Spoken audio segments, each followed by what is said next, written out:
When I started homeschooling, I probably started just like you. I decided I was going to bring my child home. I was going to find the perfect curriculum that supported the ideas I wanted my child to have. And I would get started. For me, it should be easy, right? I was hoping to be a school teacher when I grew up, so it would be a cinch, right? So I got the curriculum and everything was going wonderfully. My son seemed super smart. He was learning math really fast, picking up words left and right. And then 6 weeks in, it all started to crumble to pieces. He was upset about having to learn. Even though he knew how to do the different math concepts, he refused to do them unless I'm sitting right next to him. And it pretty much led down a road that turned into me being upset with him having tears, and that was not what I wanted at all. So I ended up taking a huge step backwards, and I decided to practically unschool for a while until I figured out exactly what I wanted to do. So I realized that I needed to figure out what I wanted my children to get out of homeschooling. Like, why was I bringing them home? So, one of the things I knew I wanted for them is I wanted them to love books. I wanted to read them books. I wanted my children to grow up together, and I wanted them to love learning. So, just like the majority of us, I went through public school. I pretty much had a wonderful kindergarten experience. And then for first, second, and third grade, I had a teacher that I felt despised me, gave other kids privileges, purposely did not give me privileges, used me as the example of what not to do, to the point to where by the time I got to fourth grade, my new teacher had to realize that I would not look at her in the face, I would not speak to anyone, and I had no friends at all. So clearly, I had a rough start.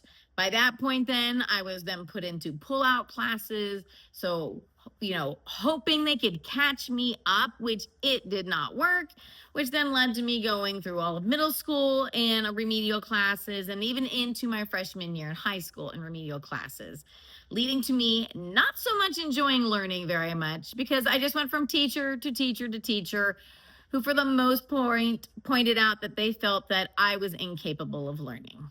So I did not want this experience for my children. I know I didn't enjoy it.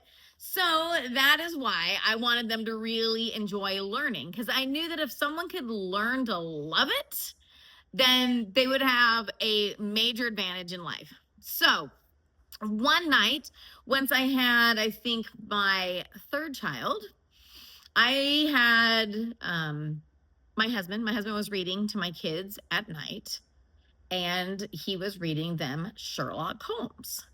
And yes, Sherlock Holmes, we were into reading unabridged books. So at the time, my children, I believe, were 8, 4, and 2, I believe. And so he was reading them Sherlock Holmes. So they have a lot of questions, right? Because Sherlock Holmes isn't typically elementary school reading.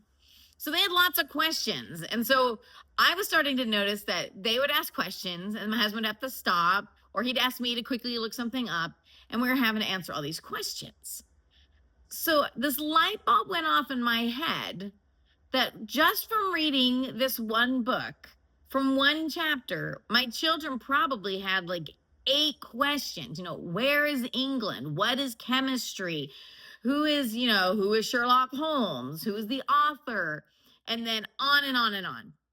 So I came up with this really ingenious idea that I tried out with my kids, and I was blown away. They were excited to learn. They could not get enough. They wanted to dig deeper and deeper and deeper, because what was the key point? They were interested in the topic. They wanted to know the information. I had children who would learn deep dives on, the history of the country. If they wanted to know, how a violin worked, they would watch and read tons about how violins worked.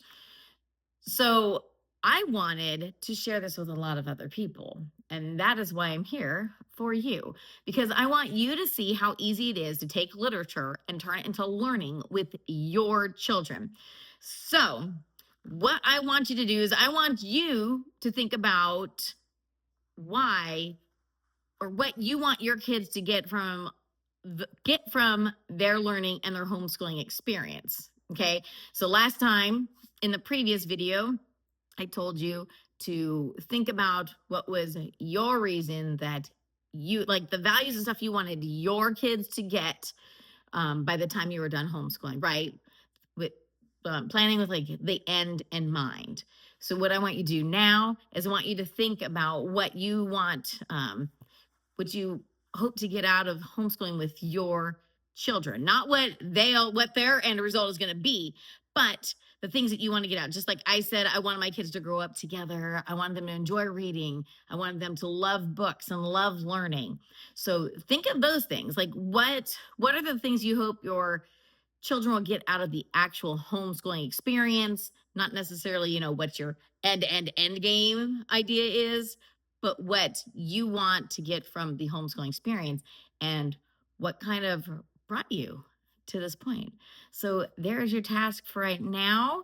And I can't wait to get the next part because we're going to be getting to the juicy part of how you're going to get your kids to absolutely love learning just from books, no curriculum needed.